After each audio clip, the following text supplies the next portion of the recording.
Oh, hello everyone, this is Vibe Spiders here with another video today. I guess from our last responses did probably go really well, so I just want to probably establish maybe we'll just make the last video off to the channel. There we go. As you can probably tell, I have noticed that my next video that I am scripting right now, which is Transformer Unicron Trilogy on Optimus Prime / Convoy's character, it is in the works right now, so be on the lookout for that. Let's just talk about another leader, which is Leonardo from Teenage Mutant Ninja Turtles 2003 animated TV show. So let's go to the first question. What makes a great leader? Is it the confidence, the resilience, the communication and active listening? Is it the fast thinking and creativity, emotional intelligence, the ability to inspire others, having respect or empathy? Leonardo from the Teenage Mutant Ninja Turtles 2003 series is one of my favorite versions of his character. His development throughout the series being a funny, lovable character from Season 1 to where he is now as a leader after Season 4.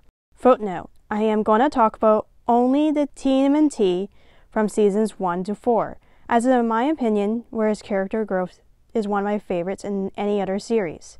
The arc of his character being a leader hasn't changed much since Season 4. I will not go into the comics or video games, as it's just extra treats for fans. Part 1. Being a leader. Season 1 of the show is one of my favorites of any TMNT media. Nevertheless, Season 1 is really great as they re-establish the four main characters, Leo, Raph, Donnie, and Mikey, are already working together as a team. The show benefits from being episodic and immediately shows their teamwork. Through Season 1, they mainly have a lot of their episodes centered on Raphael, as he wishes to become a leader like Leo. However, due to his hot-headed personality, he lacks creativity and fast thinking like Leo is. He usually pays the price of how much stress Leo goes through when leading a team. Leonardo's weapons of choice is the dual-bladed katanas. In Japanese culture, it is honor and discipline. It is picked for Master Splinter for Leo to wield. Leo asks to become the leader for the group. Splinter gives him a weapon what represents his loyalty as a leader. In the episode of Season 1, The Shredder Strikes Back, Leonardo was training by himself, and he encounters the Foot Clan and has to fight them off by his own. The episode becomes even more stressful when he has to fight in the rain. Leo fought so really hard for his own survival to get back to his brothers alive, which shows his resilience, but also at the same time, Shredder breaking his swords. Thus, his swords is a sign of a failure and weakness. It is after the episode where he goes through a deep coma / sleep, in the episode Tales of Leo, where Raphael, Donnie, and Mikey are in shock that their brother and leader is down, so they don't know what to do. Donnie figures out by telling him good stories why Leo needs to come back, as it would help unconscious Leo to wake up. Master Splinter explains that Leo can wake up, but his spirit has beaten up so badly that it is hard for him to come back. Raphael gets angry that as he just thinks it is stupid and says to Leo, what if he doesn't want to come back? Then Raph starts to cry, even though Donnie and Mikey did not, because they want to be strong for Leo. Raphael crying as he is the most angry in the group. He cares for his brother, but also he needs him back as a leader. Eventually, Leo does come back in the next few episodes. He makes brand new swords and fights once more against the Shredder. This time, with his brothers and master, Leo has the courage to defeat Shredder. The two have their fight as Leo ends as the victor. The scene becomes dark when Leo cuts off Shredder's head at the end of the showdown. Since this is a 4-kid show, Shredder gets back up and put his head back on, as this is a pretty dark finale, as we know Shredder isn't human. Seasons 2 and 3, finding Master Splinter. No, let's just send the turtles into space. This is the most ridiculous seasons is to send the turtles to space right before they save Master Splinter. Honestly, as an adult, it made me want to turn off the show, but hey, after an entire season of being traumatized of Leo getting injured, I guess I can let this go. The show keeps its flow of what the turtles do best. Like half of season 2 is them in space, and no April, Casey Jones, and no Master Splinter. The show goes back to form of the brotherhood relationship, which is great, and I love it, how the show writes like this. It also introduces a lot of important characters such as Karai and the Triceratons. In Season 3, it is more filler as they do come back to Earth and get invaded by the Triceratons. There's a lot of great filler episodes of Leo meeting Usagi and the tournament fighting. Season 3 introduces one of the most darkest episodes in TMNT history, and for kids televised. The episode, Same as It Never Was, is a Donnie Central episode. It is treated as a one-off filler. The episode is written so well that the community still remembers it. This episode is really good as an alternate future, but the problem is the episode never gets mentioned again. Season 4, A Damage Leader. You thought this was fun, right? When it's revealed that Shredder is a Krang, a powerful Krang, and survived from Season 1, the brothers came at a close call in order to defeat Shredder by almost blowing themselves up, but they got saved by the other Krang Council in the nick of time.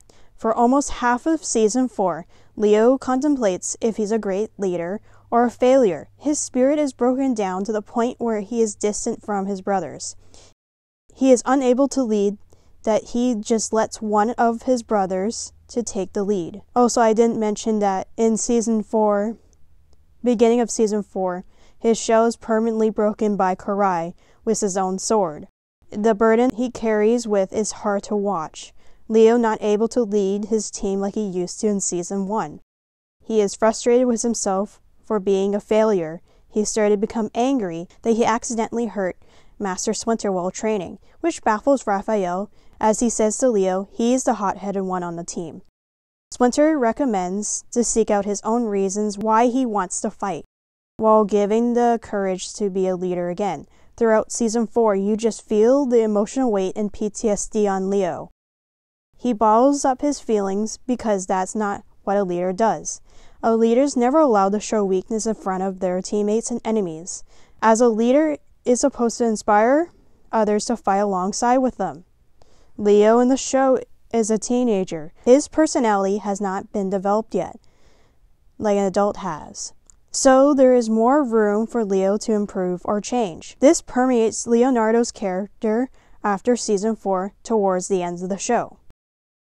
Thank you for watching, as this is a small video, or a small tidbit video, of what is to come for Transformers Armada slash Micron Legend, Transformers for Optimus Prime / Convoy.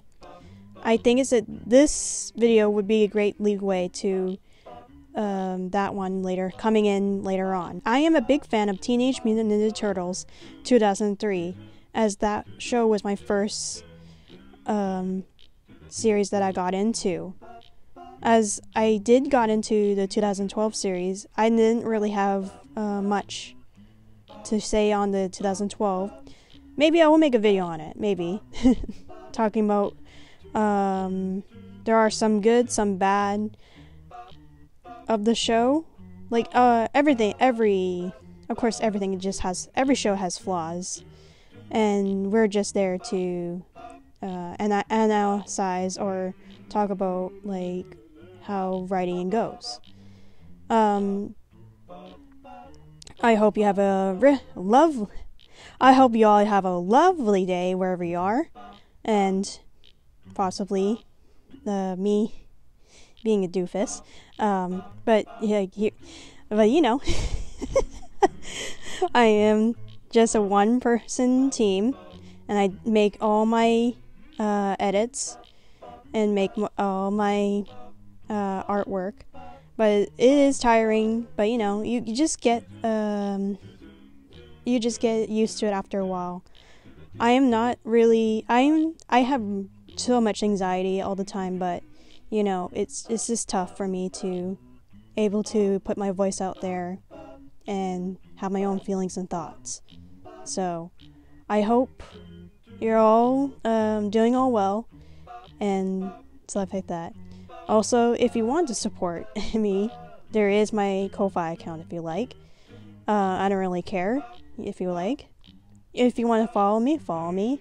My platform's always going to be Vibe Spiders or Vibe Spiders Studios. And that's it for me. And I'm gonna go away. Goodbye.